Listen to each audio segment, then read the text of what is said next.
A poor trash collector finds a drunk millionaire in the garbage and takes him home, but what he did surprised everyone. Before we begin the story, let us know in the comments, what city are you watching from? And when it's over, don't forget to rate the story from 0 to 10. Maya was riding her bike, pulling her rusty cart through the narrow alleys of the neighborhood. Her worn-out sneakers made a wet sponge sound with every step. She knew every corner, every trash can. But that night felt different. As she turned the corner, she nearly fell off her bike. There, lying among torn trash bags and soaked cardboard boxes, was a man completely passed out. The suit he was wearing was expensive, she could tell even in the rain. One sleeve was completely ripped and his face was dirty. "Oh my God," Maya whispered, dropping her bike. For a moment, she thought about moving on. Drunk men sleeping on the street weren't unusual in her world. But there was something different about this one.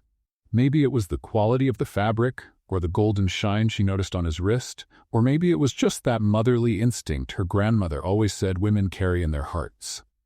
She stepped closer, her heart pounding. What if it was a trap? What if he was dangerous? What if? Then she saw the blood. A dark stain was running down from his forehead, mixing with the rainwater. His chest was rising and falling with uneven breaths. "Hey, sir," Maya shouted, kneeling beside him. "Sir, are you okay?" "Nothing." She touched his shoulder gently, then with more pressure. The man groaned softly, but didn't open his eyes. Maya looked around. The street was empty, just the sound of rain and some distant music coming from a bar still open. With great effort, she managed to roll him onto his side. She noticed he was handsome. His features were fine, his skin was light, and his brown hair stuck to his wet forehead. "What is that smell?" she mumbled to herself, wrinkling her nose. Whiskey. Expensive whiskey, the kind that cost more than she made in a whole month collecting trash. Maya bit her lip, unsure. Her home was a small shack made of wood and covered with a plastic tarp. It didn't even have a proper bathroom. How could she take a stranger there? What if he was a criminal? What if? Another clap of thunder interrupted her thoughts. The rain was getting heavier, and the man had started to shiver. If she left him there, he'd freeze to death before morning. All right, she told herself like she needed convincing. Just until he wakes up. With a strength she didn't know she had, Maya managed to drag the man onto her cart. He was heavier than he looked, and she almost fell trying to lift him. When she finally got him in among the bags of recyclable trash, he mumbled something unclear. "No, please." Maya shook her head, not understanding.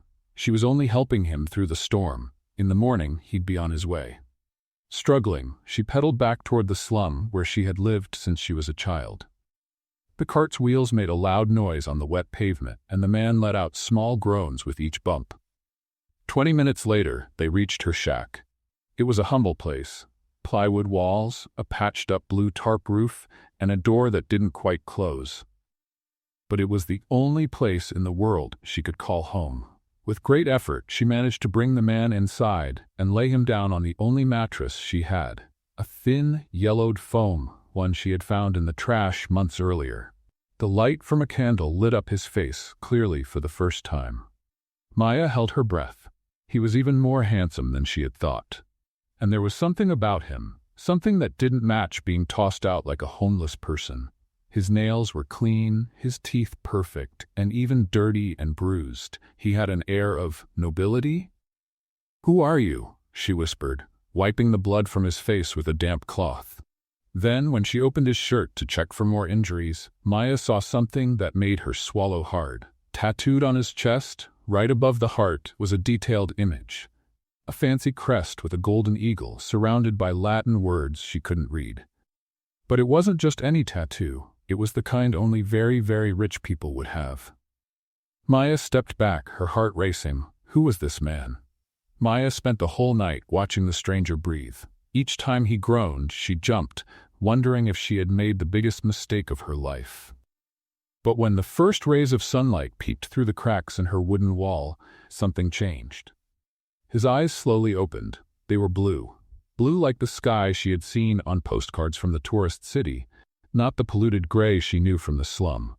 Where am I?" he murmured, trying to sit up and raising a hand to his forehead with a grimace of pain.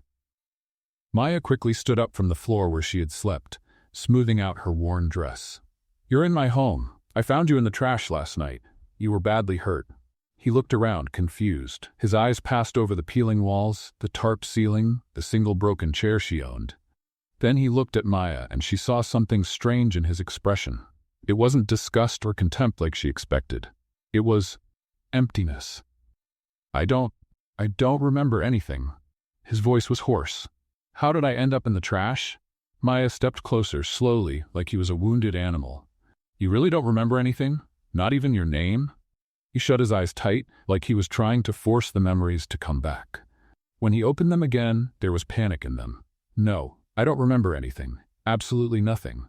He touched his forehead, where there was still a fresh cut. "My God, what happened to me?" Maya bit her lip. She had seen movies on her neighbor's old TV about people losing their memory after a blow to the head, but she never thought that really happened. Maybe you were robbed," she suggested. "You didn't have a wallet or a phone when I found you, just those expensive clothes." He looked at the wrinkled, dirty suit he was still wearing, as if seeing it for the first time. "Expensive?" he repeated, confused. "Very expensive. It's silk, isn't it? I can tell because I've picked clothes like that out of the trash in rich neighborhoods." Maya blushed, realizing she had just revealed her job. I collect recyclable materials to sell." But instead of the judgment she expected, he simply nodded. "You saved my life, didn't you?" The simplicity of the question caught her off guard. I just couldn't leave you there. It was raining hard." They were quiet for a moment. Maya didn't know what to do. She had never been alone at home with a strange man, especially one who clearly came from a different world. "What's your name?" she asked at last. He closed his eyes again, concentrating. I don't know. I can't remember." The frustration in his voice was clear. "And you?" "Maya Herrera." "Maya." He repeated the name slowly, as if testing the sound. "That's a beautiful name." Maya felt her face grow warm. No one had ever said her name was beautiful before. "You need a name too," she said, trying to change the subject. "I can't just keep calling you all the time." He smiled for the first time, and Maya felt her heart skip a beat. Even hurt and dirty, that smile lit up his face in a way she'd never seen. "What name would you suggest?" Maya thought for a moment. She remembered the fairy tales her grandmother used to tell when she was little. Stories about handsome princes rescuing damsels in distress. Ironically, this time she was the one who saved the prince. "William," she said suddenly. "You look like a William." He tried out the name, moving his lips silently. "William. I like the sound of it. William." He looked at her with those deep blue eyes. "Thank you, Maya, for everything." The sincerity in his voice touched her deeply. Maya was used to being invisible, ignored, treated like trash by the people in the city. But William looked at her like she mattered. "Are you hungry?" she asked, getting up. "I don't have much, but I can make some scrambled eggs." Scrambled eggs sound perfect. As Maya cooked breakfast on the makeshift stove, William tried to make sense of his situation. He couldn't remember anything. Not his name, not his family, not where he came from. It was as if his life had started in that very moment, in that simple shack, with that kind woman who had saved him. But there was something else. Strange flashes crossed his mind, blurry images of fancy offices, men in suits talking about numbers he didn't understand, a constant feeling of pressure and stress. "William?" Maya's gentle voice brought him back to the present. "Are you okay? You look worried." Just trying to remember, but it's like there's a wall in my head." Maya sat beside him on the mattress, offering a plate of scrambled eggs and homemade tortillas. "Maybe it's for the best," she said softly. "Maybe your mind is protecting you from something bad that happened." William looked at her with admiration. How could someone living in such hard conditions have so much wisdom and kindness? "Maya," he said suddenly, "I don't know who I was before, but I do know I want to be a better person from now on. Someone who deserves the kindness you showed me." Maya felt tears welling up in her eyes. No one had ever spoken to her like that before. And it was in that moment, while they shared a simple meal in a humble shack, that something special began to grow between them. Something that would change their lives forever. But outside, on the city streets, men in suits were desperately searching for someone who had vanished. and when they found him, nothing would ever be the same again. It had been a week since Maya found William in the trash, and both their lives had completely changed. William hadn't regained a single piece of his memory, but something unexpected was happening. He was happy. For the first time in his life, even without remembering the past, he felt a peace he couldn't explain. "Maya, are you sure it's okay for me to come with you today?" William asked, adjusting the borrowed shirt Maya had gotten from a neighbor. It was simple, nothing like the expensive suit he was found in, but he looked comfortable. "Of course it's okay," Maya replied, tying her worn-out shoes. "You said you wanted to help, so you're going to help. But I'm warning you, it's not easy." William smiled. Over the past few days, he had insisted on going with Maya to work. At first, she hesitated, ashamed of how she made a living, but William never showed any judgment. On the contrary, he seemed truly interested in learning. They headed out together, Maya pushing her bike with the rusty cart, William walking beside her. The morning sun was already strong, typical of Mexico's hot weather. "We'll start with the restaurant street," Maya explained. "They throw out a lot of stuff that's still good, clean cardboard, glass bottles, sometimes even decent food." William took it all in.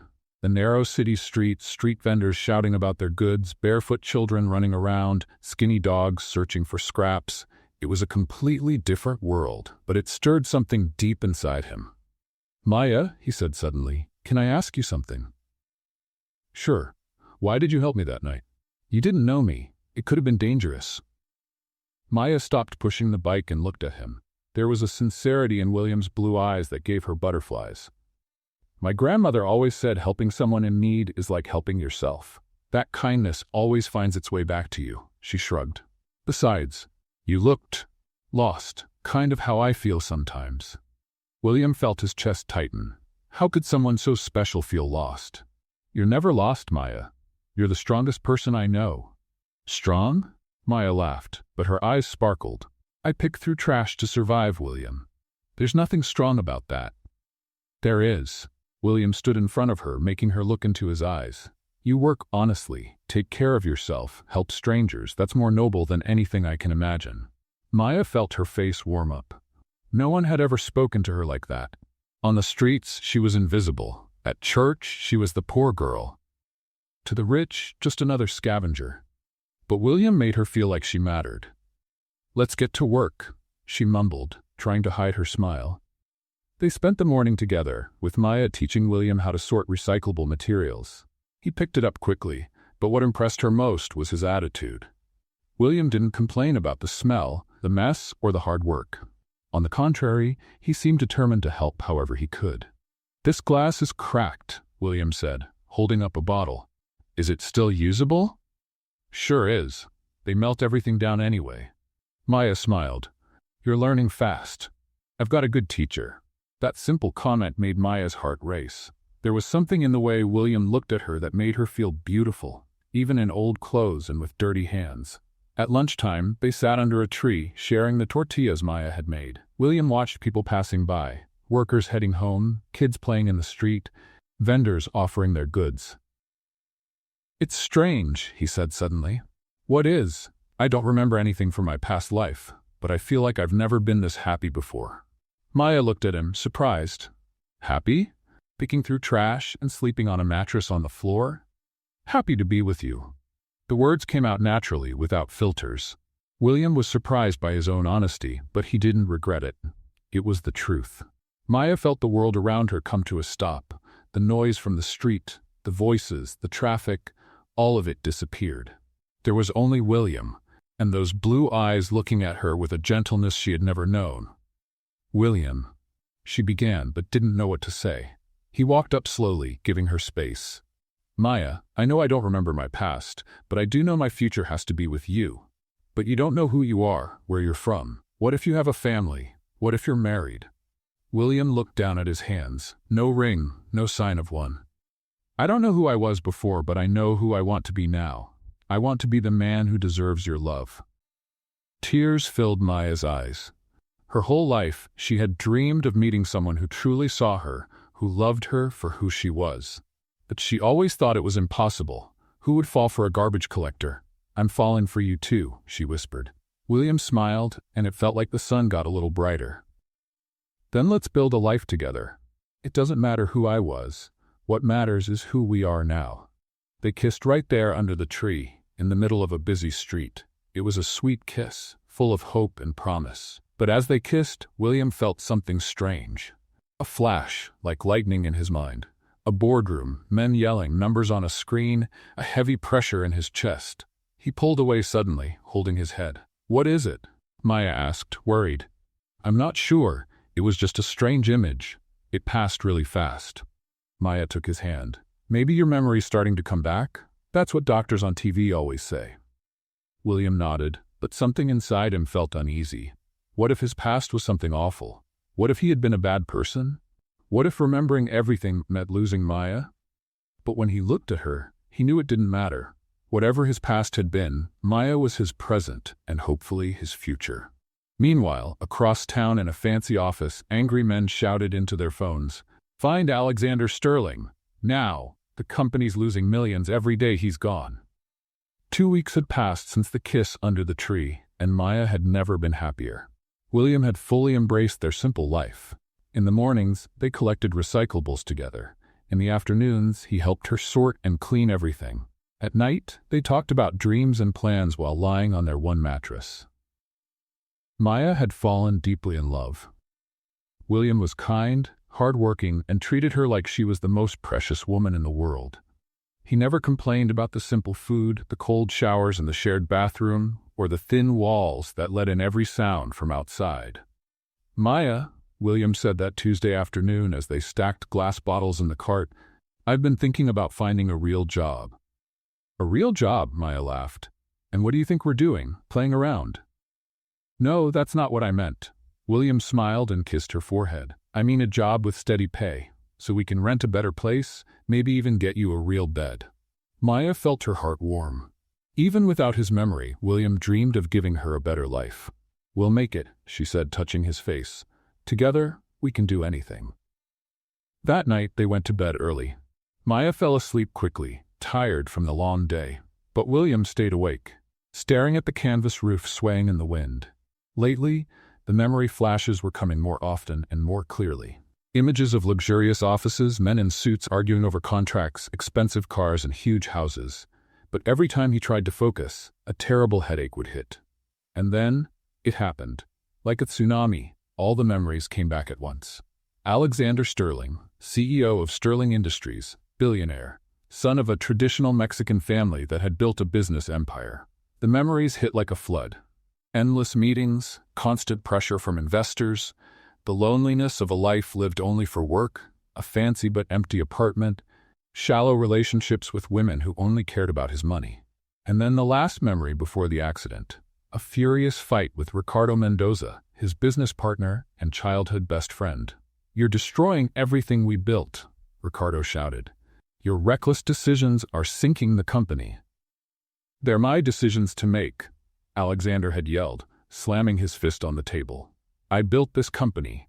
We built it together, and I won't let you ruin what we worked so hard for." The argument had been brutal. Alexander had stormed out, driven to the nearest bar, and drank until he couldn't think anymore. After that, just darkness, until he woke up in Maya's arms. William, sat up suddenly on the mattress, heart racing. Cold sweat dripped down his forehead as his whole past life came rushing back like an avalanche. He looked at Maya, still asleep beside him, so peaceful and beautiful, and felt his world collapse. He wasn't William, the simple man she loved. He was Alexander Sterling, one of the richest men in Mexico, living in a world completely different from hers. How could he tell her the truth? How could he explain that he had lied, even if he hadn't meant to? But worse, how could he keep living this lie, now that he knew who he really was? Alexander got up carefully, not wanting to wake Maya, and stepped outside the shack. The early morning air hit his face, but it did nothing to calm the storm in his mind. He had a company to run, employees who depended on him, million-dollar contracts waiting for his signature, responsibilities he couldn't just walk away from.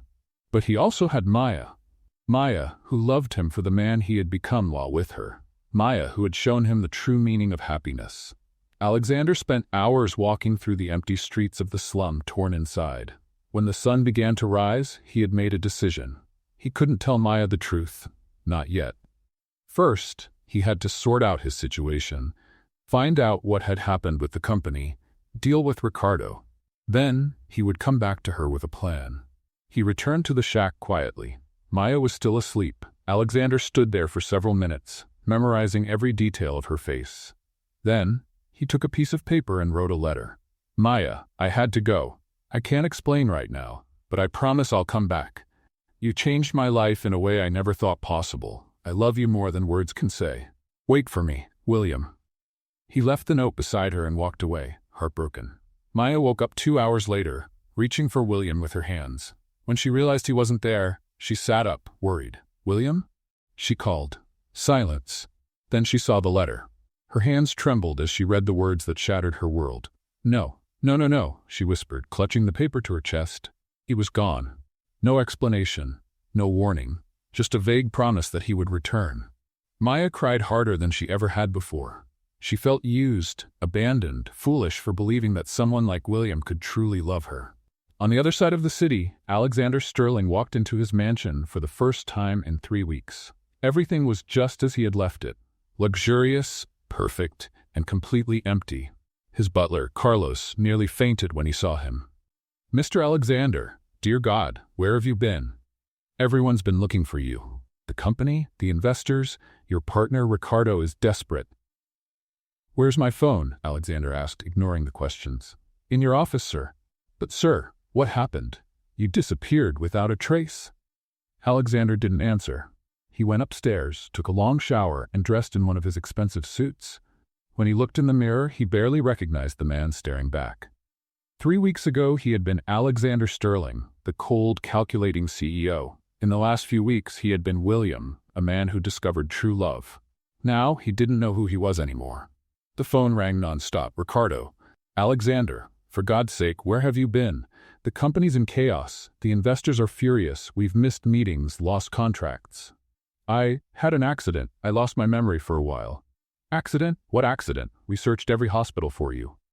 Alexander closed his eyes. How could he explain he had spent 3 weeks living as a garbage collector and falling in love with a wonderful woman? It doesn't matter now. I'm coming to the office. Alexander, wait. We need to talk first, about our argument that night.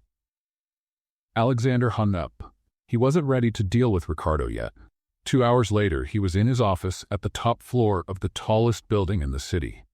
Through the huge windows, he could see the city stretching to the horizon. Somewhere down there was Maya, crying over his departure. His assistant brought in stacks of documents to sign, emails to reply to, meetings to reschedule. Alexander looked at it all and felt deeply nauseous. How had he ever thought this was important? Mr. Sterling? His assistant looked at him concerned. Are you okay? I'm fine, Alexander lied. Just leave everything here. I'll be working late. But once he was alone, Alexander couldn't focus on anything. Every document reminded him of how happy he had been collecting trash with Maya. Every scheduled meeting made him think of the simple meals they had shared under the tree. He had returned to his world, but he had left his heart behind. And Maya? Maya was alone in her shack, holding the letter and wondering how she could have been so foolish to believe that someone could truly love her. Neither of them knew that this separation was just the beginning of a much more complicated story. A story filled with betrayal, revenge, and a love that would have to overcome unimaginable obstacles. 2 months had passed since William vanished from Maya's life. 2 months of pain, tears, and a constant feeling of emptiness in her chest. Maya tried to stick to her usual routine, collecting recyclables, selling what she could, surviving one day at a time. But nothing felt the same. Every corner of the city reminded her of him. Every tree where they had rested together felt like a stab to the heart. She had convinced herself that William must be dead, because it was the only explanation that made sense for his sudden disappearance without a word. That Thursday morning, Maya was pushing her cart down the main avenue when something on a store's TV caught her attention. On the screen, a man in a suit was giving an interview on a news program. Maya stopped pushing the cart, her heart racing. It was William. But it wasn't William. The man on the TV had the same face, the same blue eyes, but he looked completely different. He wore an expensive suit, his hair was neatly combed back, and he spoke with a kind of authority she had never seen before. Sterling Industries is resuming its expansion projects after my brief medical leave, he told the reporter. Maya walked closer to the window, her legs shaking. At the bottom of the screen, a name appeared. Alexander Sterling, CEO of Sterling Industries. No, it can't be, she whispered, placing her hand on the glass. That's him, the richest man in the city, said a woman who was also watching.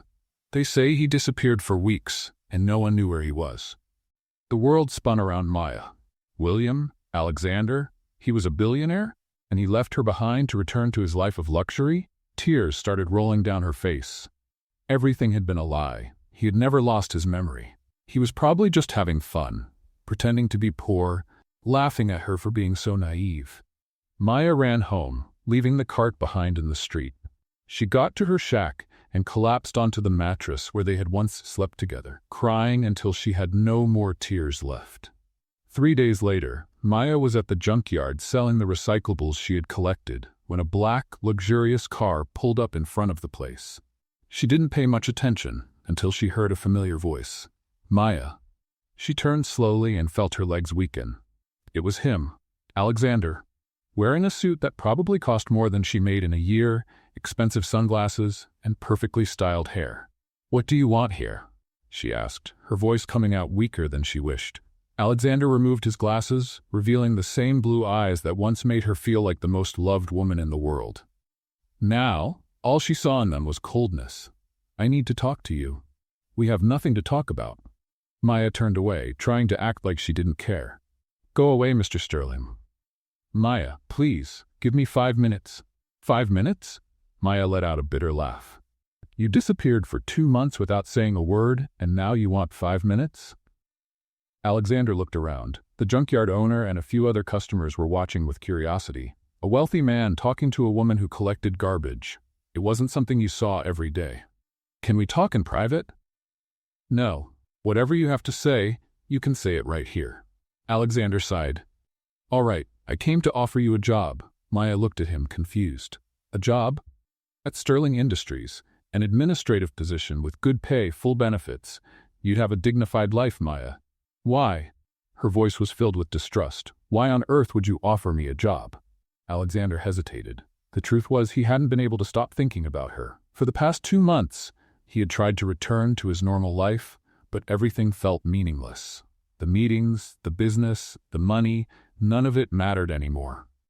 He had discovered what true happiness felt like, and it had been with Maya. Because you deserve a better opportunity, he finally said. A better opportunity? Maya laughed, but there was no joy in it. Or are you just feeling guilty for using me as a form of entertainment? I never used you, Maya. No? Her eyes sparkled with anger. Then explain it to me, Alexander Sterling. Explain how a billionaire loses his memory and becomes a garbage picker. Explain how you suddenly remembered everything and disappeared without a single word. Alexander opened his mouth to respond, but nothing came out. How could he explain that everything had been real? That he truly had lost his memory? That the days he spent with her were the happiest of his entire life? It's complicated, he murmured. Complicated. Maya shook her head. You know what's complicated, Alexander? A poor woman falling in love with a man she thought loved her, only to find out it was all a lie. It wasn't a lie. Alexander took a step closer. Maya, every moment we shared was real. Every word I said to you, I meant it. Then why did you leave? The simple question hit him like a punch. Alexander looked at Maya, her brown eyes filled with pain, her clothes plain but clean, her posture proud despite everything. Because I didn't know how to bring our 2 worlds together, mine and yours. Oh, I see, Maya said with a bitter nod. The rich millionaire couldn't stay with the trash collector. That would have been such a shame for your reputation. That's not it. Then what is it? Maya crossed her arms. Explain it to me, Alexander. Tell me why you left me like I was garbage. The word cut through Alexander like a blade. Seeing the pain in Maya's eyes, knowing he caused it, was almost too much to bear. Maya, take the job, please. Let me help you. Help me? Maya laughed again. You think you can buy back my dignity? That you can throw me crumbs to ease your guilt? It's not crumbs, it's a real position with real responsibilities. Maya studied him for a long moment. Part of her wanted to scream, to curse him, to hurt him the way he had hurt her. But another part, the proud part her grandmother raised, wanted to prove she was worth more than he ever imagined. "All right," she said at last. "I'll take the job." Alexander looked surprised. "You will?" "But not out of pity. I'll work. I'll be the best employee you've ever had, and I'll prove that a trash collector can be better than any of your suit-wearing executives. Maya, and let's be clear, this is business only. Don't ever bring up the past again. Don't try to get close to me. You made your choice when you walked away." Alexander nodded, his heart heavy. "I understand. When do I start?" "Monday. I'll send a car to pick you up." "No need for a car. I know how to take the bus." Alexander wanted to argue, but saw the determination in her eyes and stayed quiet. "See you Monday, then," he said, putting his glasses back on. "See you Monday, Mr. Sterling." Alexander walked back to the car, but before getting in, he looked back one last time. Maya had returned to work, sorting metal at the junkyard like nothing had happened. As the car pulled away, neither of them noticed they were being watched. Across the street, Ricardo Mendoza lowered his binoculars and smiled slyly. "So this is the little woman who made our Alexander disappear for 2 months, he muttered to himself. Interesting. Very interesting. Ricardo had spent weeks trying to figure out where Alexander had gone during his absence. He had hired private investigators, bribed informants, turned the city upside down. And now, finally, he had found the answer. A trash collector. Alexander Sterling, the most powerful man in town, had fallen in love with a trash collector. Ricardo smiled coldly. He had clashed with Alexander over the direction of the company and had been planning a way to take control of Sterling Industries ever since. Alexander had always been more popular with investors, more charismatic. But now Ricardo had a weapon. He picked up his phone and dialed a number. "Hello? Yes, it's me. I need you to look into a woman named Maya Herrera. I want every detail of her life, and I want to know exactly what happened between her and Alexander Sterling." Ricardo ended the call, still smiling. Alexander thought he could keep his personal life separate from business, but he was about to learn that in the world of the rich, nothing stays secret for long. And Maya, brave Maya, who had decided to accept the challenge, had no idea she was walking into a battlefield where she would be both the weapon and the target. Maya spent the weekend getting ready for her first day at Sterling Industries. She used her last bit of savings to buy a simple white blouse and a black skirt. Nothing fancy, but clean and decent. Looking into the cracked mirror in her shack, she took a deep breath. "You can do this," she told herself. "You'll show them all that Maya Herrera is worth something." On Monday, she arrived at Sterling Industries an hour early. The glass and steel building rose like a shining mountain in the center of the city, so different from the world she came from that Maya felt like an ant standing before a giant. "Maya Herrera?" asked the receptionist, an elegant middle-aged woman. "Mr. Sterling is expecting you." Maya was led to the 20th floor, where Alexander's office was located. When the elevator doors opened, she almost lost her breath. It was a luxurious space with soft carpets, expensive paintings on the walls, and an incredible view of the city. Alexander was waiting for her in his office, but he wasn't alone. A dark-haired man in his 40s, also dressed in an expensive suit, was sitting in one of the armchairs. "Maya," Alexander stood as she entered. "I'd like you to meet Ricardo Mendoza, my business partner and the company's vice president." Ricardo stood up with a smile that didn't reach his eyes. "Nice to meet you, Miss Herrera. Alexander told me you'll be our new administrative assistant." "Nice to meet you," Maya replied, shaking his hand. She noticed that Ricardo held it longer than necessary, studying her with calculating eyes. "Ricardo will explain your duties," Alexander said, avoiding eye contact with Maya. "I have a meeting in 5 minutes." Maya felt a wave of disappointment, but didn't show it. Alexander was making it clear this was strictly business. Ricardo led her to a smaller room, still luxurious compared to anywhere Maya had ever been. "Your job will be to organize reports, answer phones, schedule meetings," Ricardo explained. "Nothing too complicated. I'm sure a woman with experience like yours can adapt easily." There was something in the way he said experience that made Maya uncomfortable, but she ignored it. "Can I start now?" Of course, I'll give you some reports to review. They're about our construction projects downtown. Maya spent the morning reading the reports. To Ricardo's surprise, she not only understood everything, but asked smart questions and even made suggestions for improvement. "How did you learn about financial analysis?" he asked, clearly surprised. "My grandmother always said knowledge doesn't take up space," Maya replied. "I used to study at the public library whenever I could. I read books on economics, business, anything that could help me understand how the world works." Ricardo frowned. This woman was smarter than he had expected. That could be a problem for his plans. In the weeks that followed, Maya proved to be an outstanding employee. She arrived early, stayed late, and showed an impressive ability to learn quickly. Other employees started coming to her for advice on their projects, and she always had helpful ideas. Alexander watched everything from a distance, heart heavy.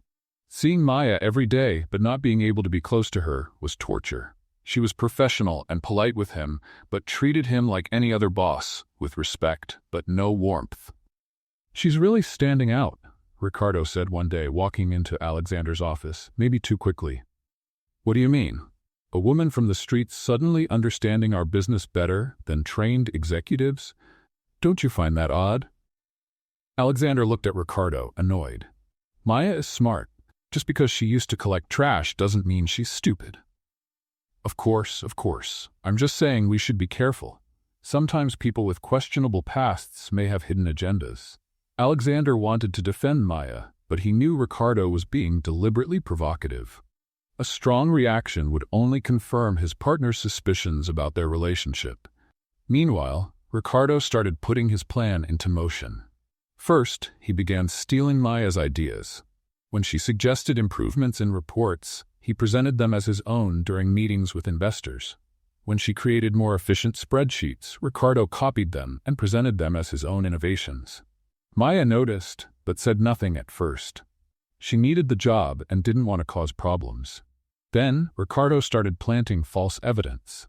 He changed files on Maya's computer, placed copies of confidential documents on her desk, and created fake emails under her name. The trap was carefully set over a month. On a rainy Thursday, Ricardo called an emergency meeting with Alexander and the board of directors. "Gentlemen," Ricardo said with a serious expression, "I've discovered something very serious. We have a spy in our company." Alexander frowned. "A spy?"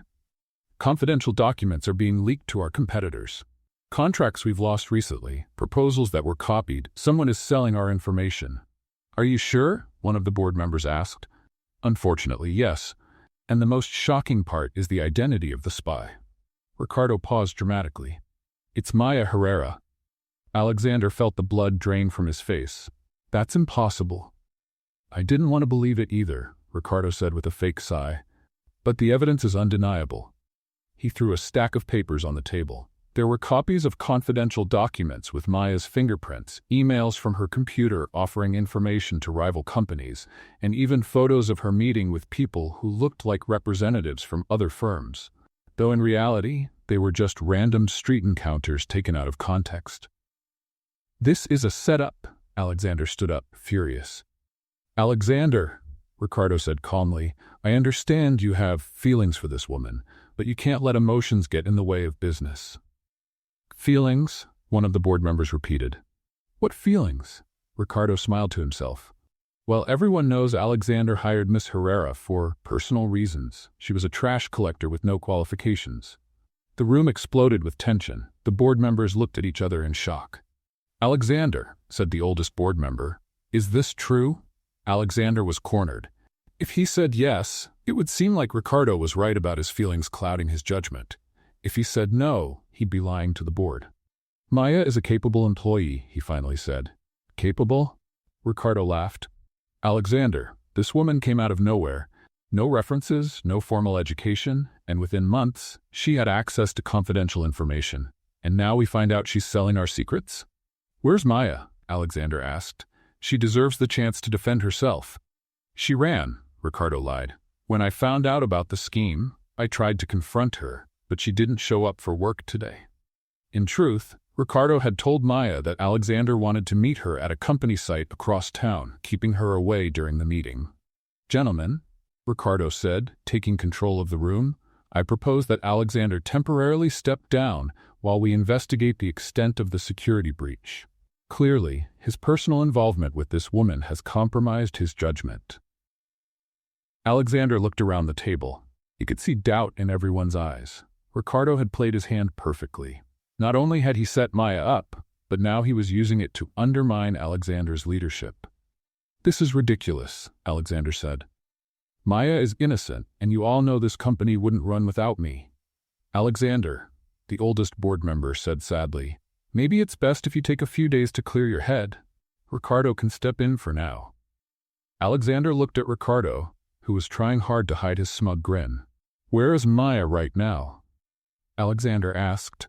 As I said, she disappeared. Probably ran when she realized we found out, Ricardo replied. At that very moment, Maya was coming back from the supposed meeting at the construction site, unaware that her life was falling apart. When she arrived at Sterling Industries, she found security waiting for her. Miss Herrera? One of the guards said.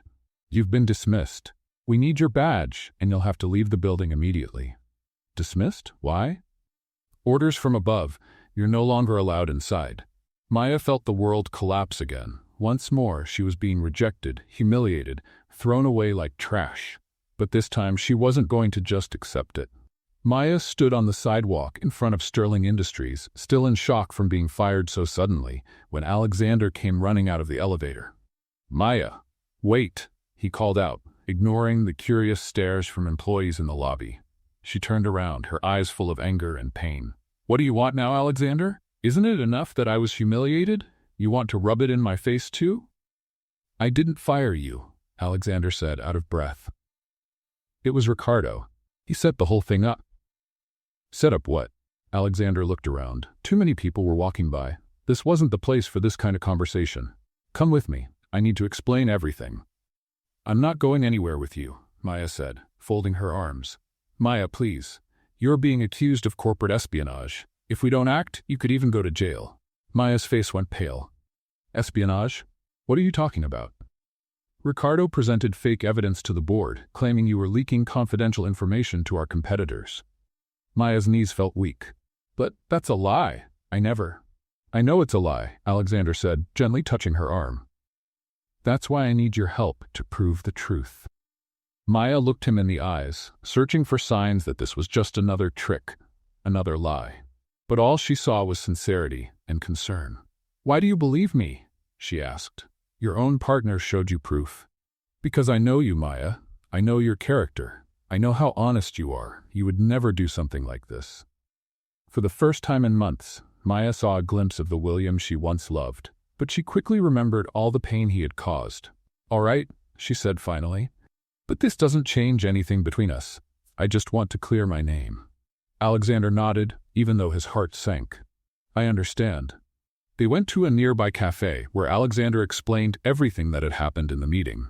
Maya listened quietly, her anger growing with every word. So this Ricardo not only stole my ideas, now he's trying to destroy me?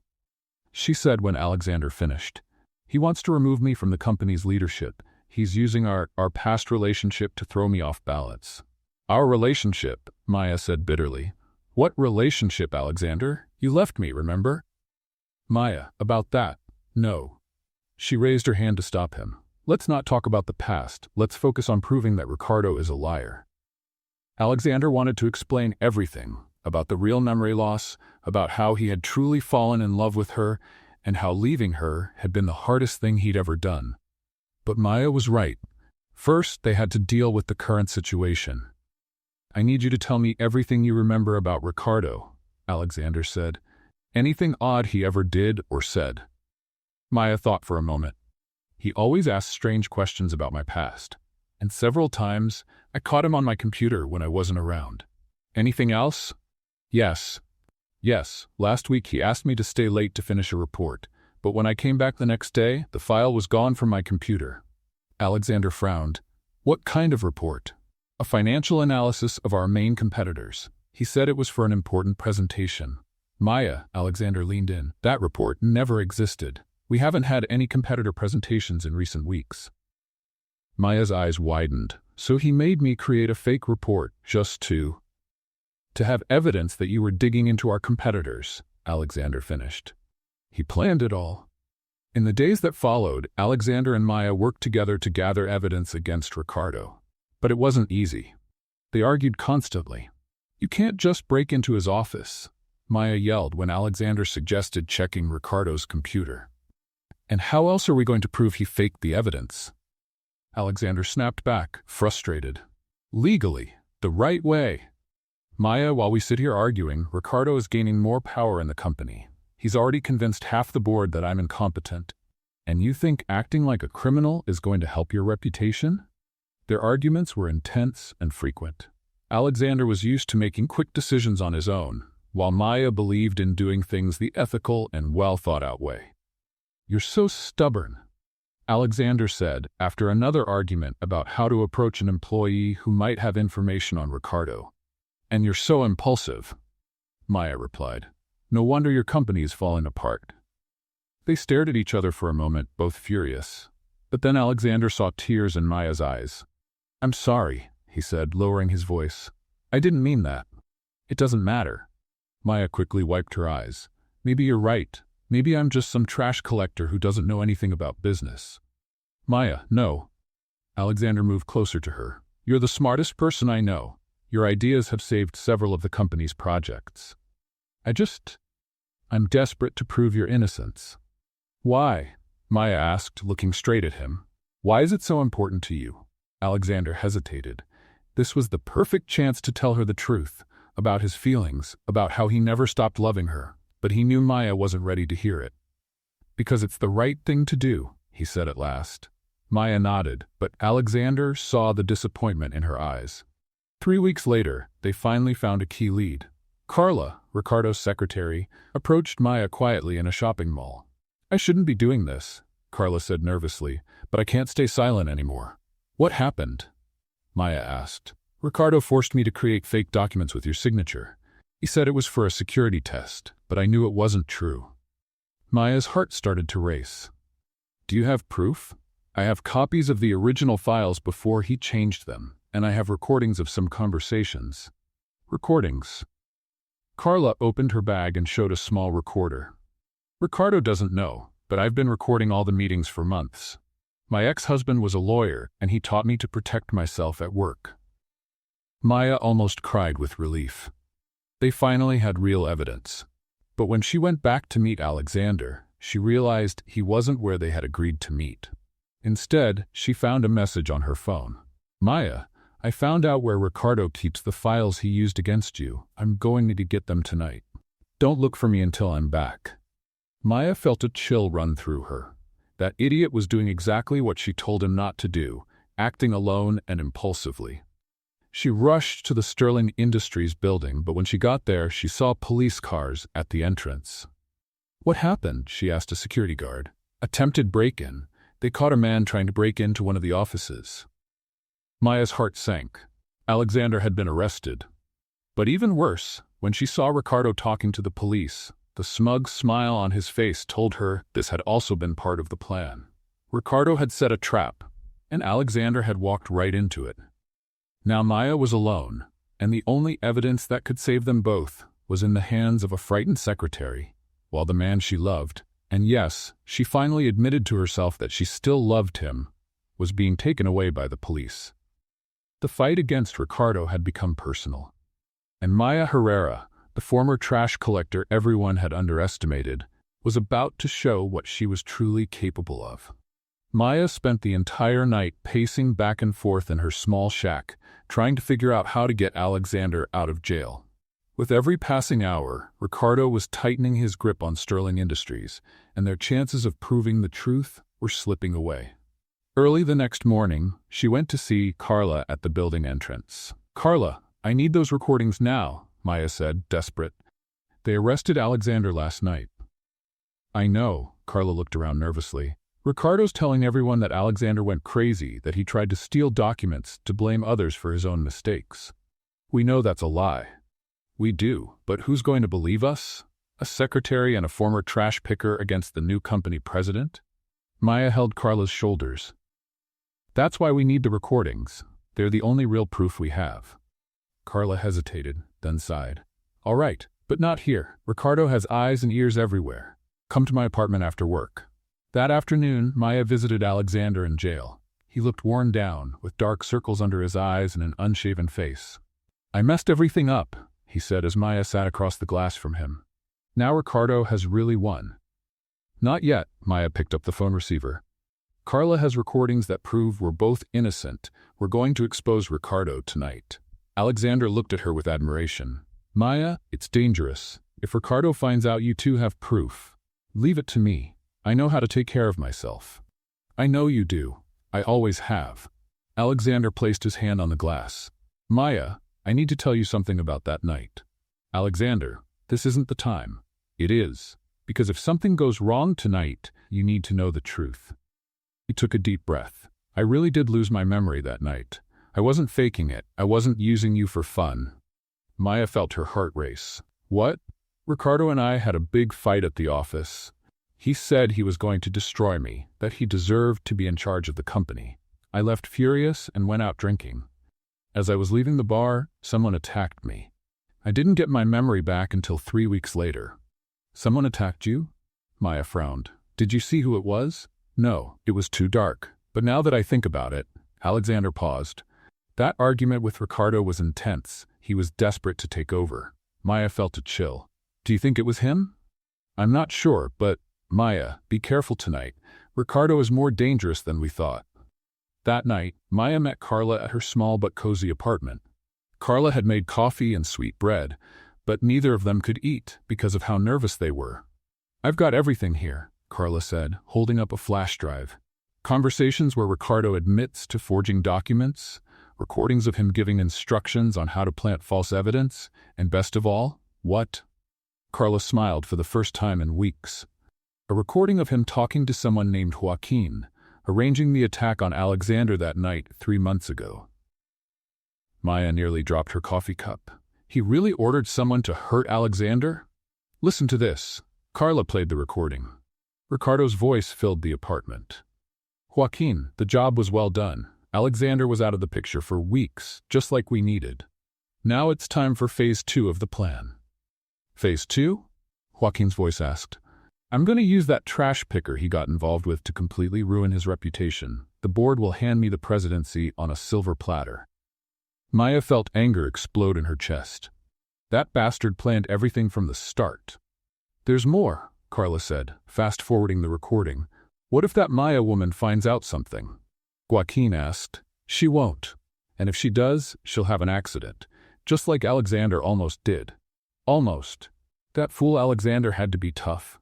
The blow to the head was supposed to be fatal, not just cause temporary memory loss. Maya and Carla looked at each other, horrified. Ricardo tried to kill Alexander? Maya whispered. And now he's threatening to do the same to me. Carla said, her hands trembling. Maya grabbed her friend's hand. We won't let that happen. Tomorrow morning, we're taking these recordings straight to the police. What if Ricardo finds out before we do? He won't. We'll make copies and hide them in different places.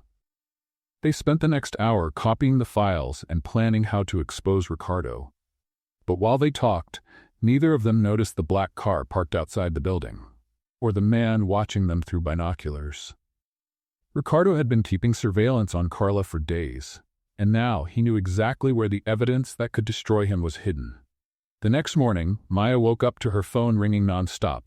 It was an unknown number. Hello? Maya Herrera? The voice was rough and threatening. Who is this? Someone who has your friend Carla with me. Maya's blood turned cold. What did you do to her? Nothing, for now. That depends on you. I want all the recordings you and Carla have on Mr. Ricardo. I don't know what you're talking about. Don't lie to me, miss. We know you spent last night copying files. Bring everything to the abandoned warehouse on Industrial Street, number 847, in 1 hour, and come alone. How do I know Carla's okay? Maya heard some noise, then Carla's scared voice. Maya, don't come. It's a trap. They're going to. The call ended. Maya sat on her bed, heart racing. She had a choice. Hand over the only evidence that could save Alexander and bring Ricardo down, or risk Carla's life. Then she had an idea. 1 hour later, Maya arrived at the abandoned warehouse. The place was dark, eerie, and filled with rusty machinery. Joaquin, a large, intimidating man, was waiting at the entrance. "Did you bring the recordings?" he asked. Maya held up a flash drive. "Where's Carla?" "She's inside. Give me the recordings first." Maya handed over the drive and Joaquin led her inside. Carla was tied to a chair, with a bandage on her face, but alive. "Carla, are you okay?" "Maya, you shouldn't have come," Carla cried. "How touching," said a familiar voice. Ricardo stepped out from the shadows, looking as elegant as always, but with a cruel smile on his face. "Ricardo, you coward," Maya said. "Why not deal with me directly?" "Because you've always been just a pawn in this game, dear Maya." He took the flash drive from Joaquin's hand. "Thanks for handing me the only evidence that could hurt me." "You really tried to kill Alexander?" Ricardo laughed. "Alexander was always so naive. He thought he could treat me like a junior partner, making all the big decisions on his own, but I built this company just as much as he did." "So you had him beaten." "The idea was to solve the problem permanently, but Alexander's always been lucky. He survived with amnesia. It was even fun watching him fall for a garbage collector." Maya felt pure rage flowing through her veins. "And now? Are you going to kill us too?" "Unfortunately, you know too much." Ricardo signaled to Joaquin. "Make it look like an accident. Maybe a fire." Joaquin walked toward Maya with a gasoline can, but she didn't flinch. "Ricardo," she said calmly, "you made a mistake." "What mistake?" Maya smiled. "You thought I'd come here alone." At that moment, the warehouse doors burst open. Armed police officers stormed in, shouting for everyone to get on the ground. "Police! Don't move!" Ricardo stared at Maya, stunned. "How?" "The flash drive I gave you only had music on it," Maya said as the police arrested Joaquin. "The real recordings were with the police early this morning." "Impossible. You wouldn't risk your friend's life." "I didn't. Carla called me before you took her, using the code we created last night. I knew it was a trap." The officer in charge walked up to Ricardo with handcuffs. "Ricardo Mendoza, you're under arrest for attempted murder, extortion, kidnapping, and corporate fraud." As Ricardo was being taken away, he shouted at Maya, "This isn't over. I'll get my revenge." But Maya just smiled. "It is over, Ricardo. Your own greed brought you down." 2 hours later, Alexander was released from jail. When he saw Maya waiting outside, he ran up and hugged her tightly. "How did you pull this off?" he asked. "With intelligence and courage," Maya replied. Two things Ricardo always underestimated. Alexander looked her in the eyes. "Maya, about our conversation yesterday." "We'll talk about that later," she said. "Right now, you have a company to run." But deep down, Maya knew the hardest conversation was still ahead. A week had passed since Ricardo's arrest. Alexander was back in charge of Sterling Industries, and the whole city was talking about the scandal that rocked one of Mexico's biggest companies. The newspapers were full of headlines about corporate betrayal, attempted murder, and the bravery of a former trash picker who exposed it all. Maya had become a reluctant celebrity, and it made her uncomfortable. Reporters tried to interview her, photographers followed her around, and people stopped her for pictures. All she wanted was to go back to her simple life. Alexander tried to talk to her every day, but Maya always found an excuse to avoid him. She wasn't ready for the conversation she knew they had to have. That Tuesday, Maya was at the market buying vegetables when Alexander showed up. "Maya, we need to talk," he said firmly. "I'm busy," she replied, pretending to inspect some tomatoes. "You've been avoiding me for a week."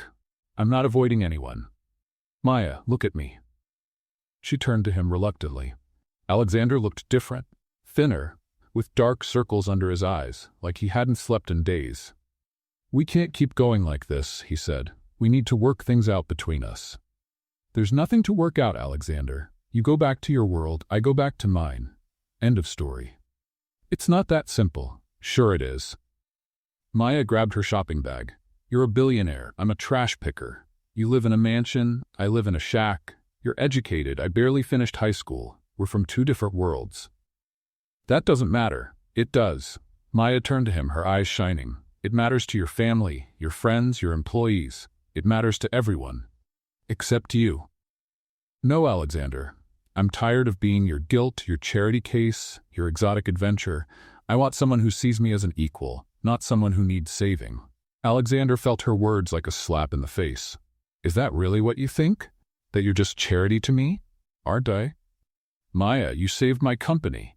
You exposed Ricardo, got me out of prison, and proved you're braver and smarter than anyone I know. How can you think you're just a charity case?" Maya hesitated for a moment, then shook her head. "Pretty words don't change reality, Alexander." She started to walk away, but Alexander followed. "Then tell me what I have to do," he shouted, making people turn their heads. "Tell me what to do to prove I truly love you." Maya stopped and turned slowly. "You really want to know?" "I do. Leave me alone. Stop showing up. Stop looking for me. Go back to your world and forget about me." "I can't." "Why not?" "Because I love you," Alexander shouted again, not caring who was listening. "Because you're the only one who's ever made me feel whole. Because without you, nothing makes sense."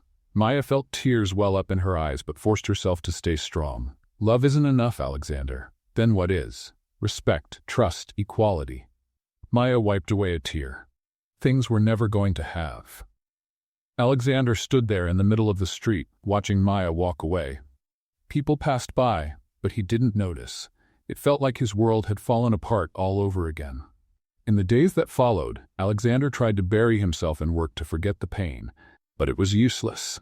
Everything at the company reminded him of Maya, the office where she worked, the reports she wrote, the improvements she suggested. "Mr. Sterling?"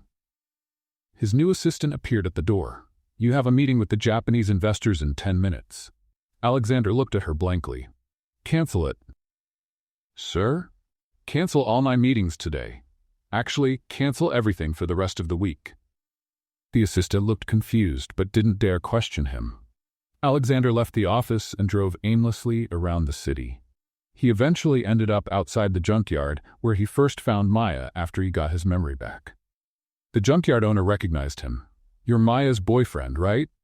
"Ex-boyfriend," Alexander said bitterly. "Nonsense. You two love each other. Any fool can see that. Love's not enough." The old man chuckled. "Who told you that nonsense? Of course, love is enough. The problem is, you two are too proud to admit it. It's not pride. It's reality. We come from different worlds." "So what?" The man stepped closer. "My wife was a rich farmer's daughter. I was a poor mechanic. We've been married 40 years. How did you make it work?" "We stopped focusing on our differences and started seeing what we had in common. We stopped trying to change each other and started growing together." Alexander looked thoughtful. "What if she doesn't forgive me?" "Then you don't give up. You show her you've changed. You prove you truly love her." "How?" The man smiled. "That's something you'll have to figure out on your own, son." That night, Alexander had an idea. He called his lawyer and requested a few specific documents. Then he called an architect and scheduled an urgent meeting. Meanwhile, Maya was at home, trying to sew a torn blouse by candlelight, but she couldn't focus. Her mind kept drifting to Alexander, how he had shouted that he loved her in the middle of the street, the sincerity she saw in his eyes. Maybe she had been too hard on him. Maybe? No, she couldn't think like that. She'd only end up getting hurt again. There was a knock at the door. Maya opened it and found Carla standing there with a strange look on her face. "Carla? What are you doing here so late?" "Maya, you need to see this." Carla held up a newspaper. "It's on the front page." Maya took the newspaper and nearly fell over when she read the headline, "Billionaire Alexander Sterling donates half his fortune to charity." "What?" Maya read through the article quickly. Alexander had donated 50% of his shares in Sterling Industries to a fund supporting poor families in the city. The rest would be split between himself and a social project he was creating. "But why would he do that?" Maya asked, confused. "There's more," Carla said, turning to the second page. "Read this." Maya read aloud. "Sterling also announced the creation of the Maya Herrera Foundation, an organization offering education and job training to recycling workers and their families. Maya Herrera taught me that a person's true worth isn't in their wealth, but in their character," Sterling said in an exclusive interview. Maya felt tears starting to fall. He named a foundation after me?" "Maya, don't you see?" Carla held her friend's hands. "He gave up half of everything he had to prove he truly loves you, to show you that you two can be equals." Maya shook her head. "That doesn't change anything. He's still rich, still powerful." "Maya," Carla gave her a light shake. "Stop being so stubborn. The man gave up billions for you. He didn't do it for me. He did it out of guilt." "Then why don't you go tell him that to his face?" Maya looked at Carla, then at the newspaper, then back again. Maybe I should. The next day, Maya went to Sterling Industries, but when she got there, she found out Alexander wasn't in. He left early and didn't say where he was going, the receptionist told her. Maya spent the whole day looking for Alexander. She went to his mansion, the restaurants he used to go to, even the bar where he'd been attacked months ago. Nothing. As the sun began to set, Maya returned home, tired and frustrated. But when she turned the corner onto her street, she froze. Alexander was there, sitting outside her shack, still in his suit, though his tie was loose and his hair a mess. He stood up when he saw her. "Maya, what are you doing here?" she asked, her heart pounding. "I've been waiting for you, 7 hours." "Why?" Alexander took a deep breath. "Because I need to tell you something. And this time, you're going to hear me out." Maya crossed her arms but didn't move away. "I'm listening." Alexander looked at Maya for a long moment, as if memorizing every detail of her face. Then, surprisingly, he took off his expensive jacket and dropped it on the dusty ground. "Maya, 3 months ago I was completely lost," he began, his voice steady but full of emotion. "I was rich, powerful, but completely empty inside. I worked 16 hours a day, had no real friends, and didn't know what happiness felt like." Maya said nothing, but her eyes stayed locked on his. "Then I woke up in your arms, with no memory of who I was. And for the first time in my life, I learned what it meant to be loved for who I was, not for what I had." "Alexander, please, let me finish." He stepped closer. "You taught me how to work with my hands, how to share a simple meal, how to see beauty in small things. You showed me that a person's worth isn't in their bank account, but in the size of their heart." Maya felt tears sting her eyes, but she fought to keep them from falling. "When I got my memory back, I panicked," Alexander continued. "Not because I didn't love you, but because I loved you too much. I was scared you'd find out who I was and reject me. I was scared my world would hurt you. And that's why you left me? And that's why I made the biggest mistake of my life." Alexander lowered his head. "I thought going back to my old life would help me forget you. But every day without you was a living hell." Maya took a few steps toward him. "Alexander, I read about the foundation, about the money you donated. I didn't do that to impress you, Maya. I did it because you were right. We couldn't ever be truly equal while I had so much and you had so little. So I created that balance. But you're still wealthy. I am, and I always will be, at least when it comes to money. But you'll always be richer than me when it comes to wisdom, kindness, and courage." Alexander gently took her hands. "Maya, I don't want you to marry me in spite of our differences. I want you to marry me because of them. Together, we're stronger than we are apart." Maya looked at their hands, fingers intertwined. "Marry you?" Alexander dropped to one knee right there on the dirt in front of Maya's humble home, not caring about his expensive suit. "Maya Herrera, will you marry me?" Maya was speechless. "Alexander, get up. People are watching. I don't care." He pulled a simple ring from his pocket, not a flashy diamond, but a plain, beautiful gold band. "Maya, I love you. I love your strength, your intelligence, your big heart. I love how you challenge me and make me want to be a better man." Maya looked at the ring, then at Alexander on his knee, then at the neighbors who had stepped outside to witness the moment. "Alexander, stand up," she said, but now she was smiling through her tears. "Only if you say yes. Everyone's looking. Good. I want the whole world to know Alexander Sterling is madly in love with Maya Herrera, and he doesn't care who knows it." Maya laughed, finally letting the tears fall freely. "You're impossible." "Is that a yes?" Maya looked at him. The man who had come into her life as a stranger in pain, who became her best friend, her love, who left and then came back willing to give up everything for her. "Yes," she whispered. "Yes, I'll marry you." Alexander jumped to his feet and kissed her, as the neighbors clapped and shouted in celebration. It was a kiss full of promises, forgiveness, and true love. When they finally pulled apart, Maya laughed. "You're filthy." Alexander looked down at his suit, now covered in dirt. "I've never been happier to be dirty." 6 months later, the small church in the city center had never seen a wedding like this. Maya walked down the aisle arm in arm with her neighbor Joaquim, the blacksmith, who had become like a father to her. Her dress was simple but beautiful, bought from a local shop, and she had never felt more beautiful. Alexander stood at the altar in a modest suit, very different from the expensive ones he used to wear. Next to him was Carlos, his former butler who had become his closest friend after Alexander changed his life. The church was full. On one side, former employees of Sterling Industries, a few investors who respected Alexander, and curious reporters. On the other, Maya's entire community, trash collectors, local shop owners, street kids she always helped. It was exactly what Maya and Alexander had hoped for. Two worlds coming together. The priest, a simple man who had known Maya since she was a child, led the ceremony with words about true love and how differences can become strengths when there's mutual respect. Alexander, the priest said, do you take Maya to be your wife, to love her in wealth and in poverty, in sickness and in health? I do, Alexander said, looking directly into Maya's eyes, and I promise even more than that. I promise to always remind her that she's worth more than all the treasures in the world. Maya, do you take Alexander to be your husband, to love him in wealth and in poverty, in sickness and in health? Maya smiled through her tears. I do, and I promise to always remind him that true worth isn't about what we have, but who we are. Then, by the power given to me by God, I now pronounce you husband and wife. You may kiss the bride. Alexander and Maya kissed as the church erupted in applause.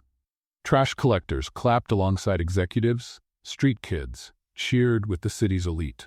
2 years later, Maya was in the office of the Maya Herrera Foundation, going over reports about the families they had helped over the past year.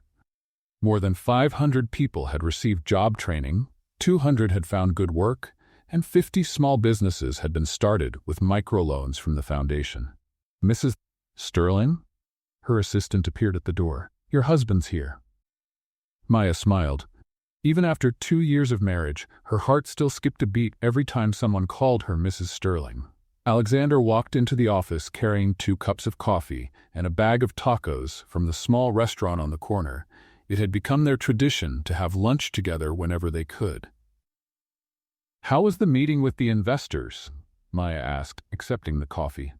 Great, we secured another $2 million to expand the foundation to other cities. Alexander sat down in the chair across from her desk. And you? How did the scholarship interviews go? Inspiring.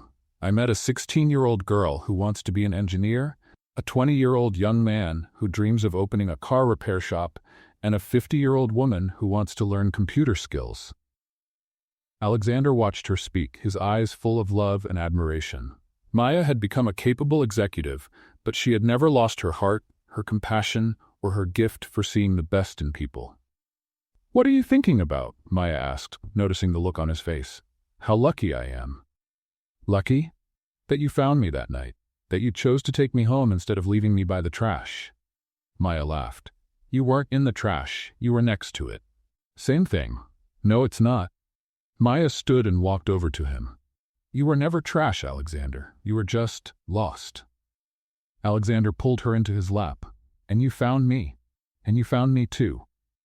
They kissed there in the office of the foundation they had built together, surrounded by photos of the families they had helped, and thank you letters from people whose lives had been changed. Outside the window, the city stretched out to the horizon. A city where a woman who once collected trash could marry a billionaire, where true love could overcome any difference, where 2 worlds could become one when there was respect, understanding, and a whole lot of love. What did you think of Maya and Alexander's story? Leave your thoughts in the comments. On a scale from 0 to 10, what score would you give this story? Subscribe to the channel and turn on notifications to follow all our stories. And don't forget to check out more touching stories right here on the final screen.